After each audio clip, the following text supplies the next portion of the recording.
12 ज्योतिर्लिंगों का उद्गम स्थल है जागेश्वर मंदिर। क्या आप जानते हैं कि एक ऐसा तीर्थ स्थल भी है जो भगवान शिव की तपोस्थली के रूप में जानी जाती है। देवनगरी के नाम से प्रसिद्ध उत्तराखंड में एक धार्मिक स्थल है जिसका नाम जागेश्वर धाम है। खास बात यह है कि इन तीर्थ स्थलों का उल्लेख हमारे पुराणों और ग्रंथों में भी मिलता है। मान्यता अनुसार यह भगवान शिव का प्रथम ज्योतिर्लिंग जागेश्वर स्थित है। जागेश्वर को उत्तराखंड का 5वां धाम भी कहा जाता है।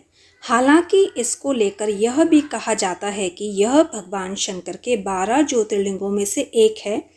तो आइए जानते हैं कि क्या है इस पावन धर्मस्थली की गाथा और क्या है इस मंदिर की मान्यता। हिमालय पर्वतमाला पर अल्मोड़ा नगर से पूर्वोत्तर दिशा में पिथौरागढ़ मार्ग पर 36 किलोमीटर की दूरी पर पवित्र जागेश्वर धाम स्थित है। जागेश्वर की तल से ऊंचाई 1870 मीटर है। जागेश्वर धाम के बारे में मान्यता है कि यह प्रथम मंदिर है जहां लिंग के रूप में शिव पूजन की परंपरा सबसे पहले आरंभ हुई। कई पुराणों में इस जगह का उल्लेख मिलता है। इस पावन स्थली के बारे में एक श्लोक है। माँ वैद्यनाथ मनुषा व्रजंतु काशीपुरी शंकर वल्लभावाम माया नगयाम मनुजा न यान्तु जागेश्वराख्यम तु हरम व्रजंतु।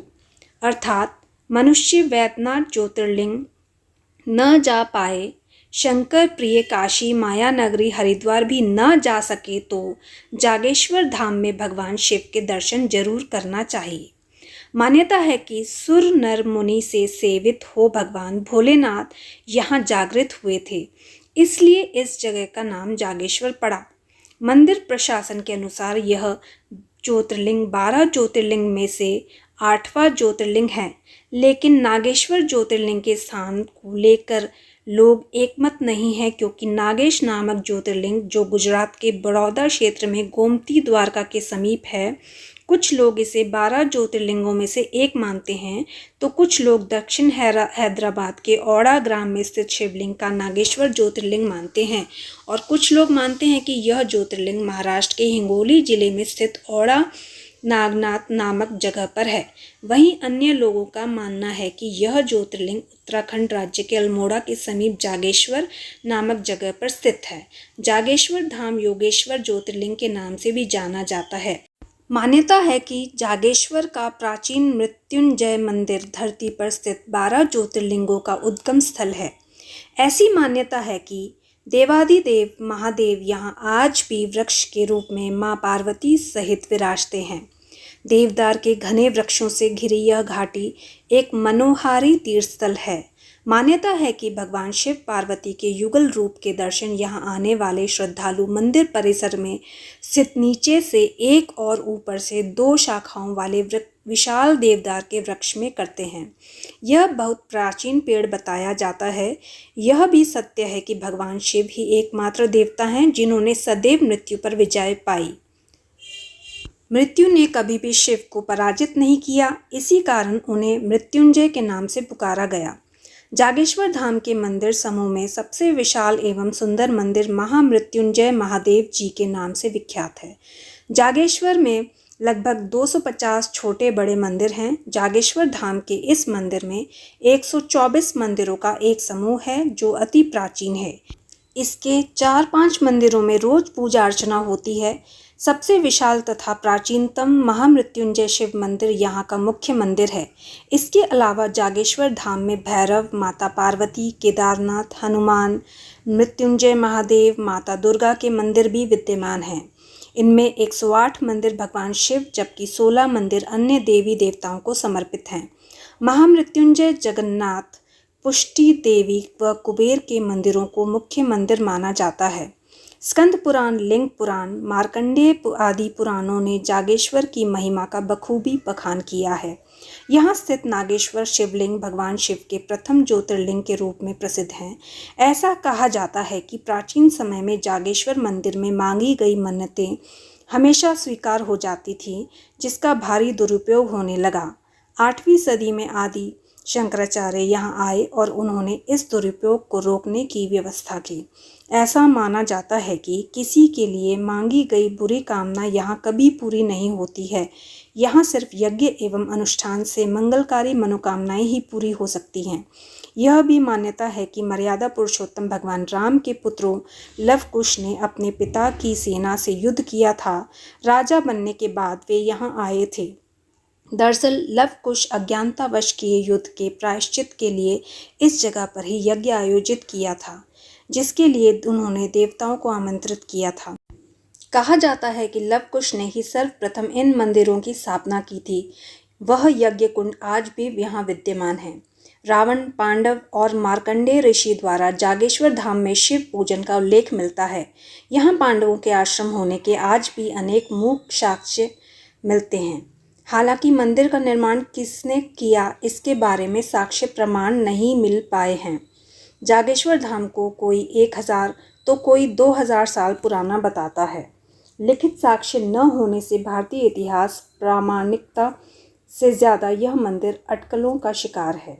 मंदिर की दीवारों पर ब्राह्मी और संस्कृत में लिखे शिलालेखों से इसकी निश्चित निर्माण काल के बारे में पता नहीं चलता है। हालांकि पुरातत्वविदों के अनुसार मंदिरों का निर्माण 7वीं से 14वीं सदी में हुआ था। इस काल को पूर्व कत्यूरी काल, उत्तर कत्यूरी व चंद 3 कालों में बांटा गया है।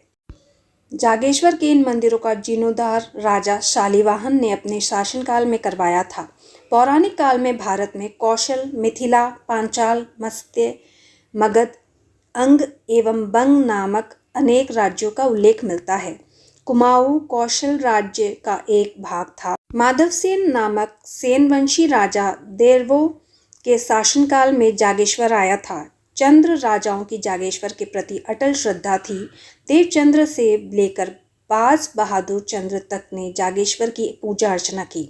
बौद्ध काल में भगवान बद्री नारायण की मूर्ति गौरी कुंड और जागेश्वर की देव मूर्तियां ब्रह्म कुंड में कुछ दिनों पड़ी रहीं। जगत गुरु आदि शंकराचार्य ने इन मूर्तियों की पुनर्स्थापना की। जागेश्वर धाम में सारे मंदिर केदारनाथ शैली यानी नागर शैली से बने हुए हैं। अपनी वास्तुकला के लिए प्रसिद्ध इन मंदिरों को भगवान शिव की तपस्थली के रूप में भी जाना जाता है। स्थानीय लोगों के विश्वास के आधार पर इस मंदिर के शिवलिंग को नागेश लिंग घोषित किया गया। इस मंदिर के किनारे एक पतली सी नदी की धारा भी बहती है। यह एक मनोहारी तीर्थ स्थल और यहाँ की खूबसूरती वाकई देखने वाली है। हर वर्ष यहाँ सावन के महीने में श्रावणी मेला लगता है। देश ही नहीं बल्कि विदेश से भी यहाँ भक्त आकर भगवान शंकर का रुद्राभिषेक करते हैं। यहाँ रुद्राभिषेक के अलावा पार्थिव पूजा, काल सर्प योग की पूजा, महामृत्युंजय जाप जैसे पूजन किए जाते हैं। महाशिवरात्रि पर भी यहाँ विशेष आयोजन किए जाते हैं और इस अवसर पर यहाँ पर भारी संख्या में श्रद्धालु दर्शन करने आते हैं।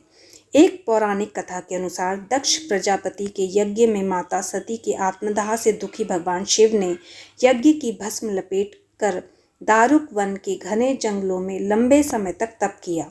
इसलिए यह जगह शिव की तपस्थली के रूप में जानी जाती है। इन्हीं जंगलों में वशिष्ठ आदि सप्त ऋषि अपनी पत्नियों सहित कुटिया बनाकर तप करते थे।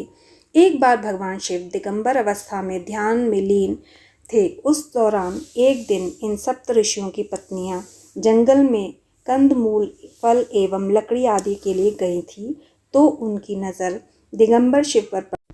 भगवान शिव के सुगठित शरीर को देखकर ऋषियों की पत्नियां शंकर भगवान पर मोहित हो गई। शंकर भगवान अपनी तपस्या में रम थे, उन्होंने उनकी ओर ध्यान नहीं दिया। फिर ऋषियों की पत्नियां काम स्वरूप में अंधी होकर वहीं मूर्छित होकर गिर गई। जब वे सब पूरी रात कुटियों से वापस नहीं आई तो सुबह ऋषिगण उन्हें ढूंढने निकले। तब सप्त ऋषियों ने देखा कि शिव समाधि में लीन हैं और उनकी पत्नियां मूर्छित पड़ी हैं।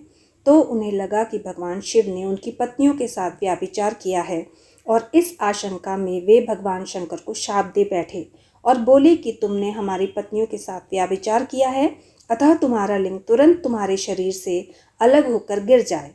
भगवान शिव नेत्र खोलते हुए बोले कि आप लोगों ने मुझे संदेहजनक परिस्थितियों में देखकर अज्ञानता के कारण ऐसा किया है, इसलिए मैं इस शाप का विरोध नहीं करूँगा। मेरा लिंग स्वतः गिरकर इस स्थान पर स्थापित हो जाएगा। तुम सभी सप्त ऋषि भी आकाश में तारों के साथ अनंत काल तक लटके रहोगे।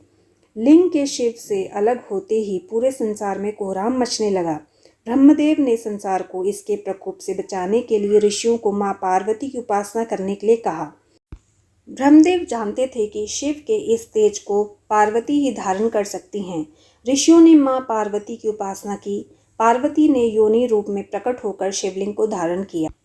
इस शिवलिंग को योगेश्वर शिवलिंग के नाम से पुकारा गया।